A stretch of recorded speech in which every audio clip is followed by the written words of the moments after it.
মায়া মায়া বড়ই অদ্ভুত এক জিনিস, যার প্রতি যার মায়া লেগে যায়। আমি জানি এই পৃথিবী ছেড়ে আমাকে চলে যেতে হবে। আমি জানি জন্ম নিয়েছি, মৃত্যু একদিন হবেই।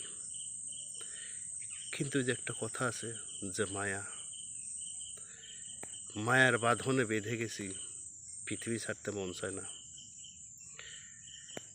তাই মায়া বড়ই একটা অদ্ভুত, যে যার প্রতি যার মায়া আসে তাকে কখনো ভোলা যায় না।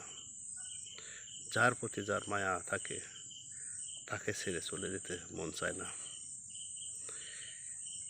কারণ মায়ার বাঁধনে পড়ে এই পৃথিবীতে কত ধরনের অপরাধ করতেছি, কিন্তু আমি জানি দিনে হোক রাতে হোক, একদিন পরে হোক, এক সপ্তাহ পর হোক, কিংবা এক মাস পর হোক, এক বছর পর হোক, মনে হয় যে পৃথিবী ছেড়ে আমাকে চলে যেতে হবে, কিন্তু মায়ার বাঁধনে পড়ে ছেড়ে যেতে মন চায় না। কত কিছু অপরাধ আমরা করে থাকি। তাই মায়ার বাঁধন ছিন্ন করেন, আর নিশ্চিত হন যে কোনো সময় আপনার মৃত্যু হতে পারে।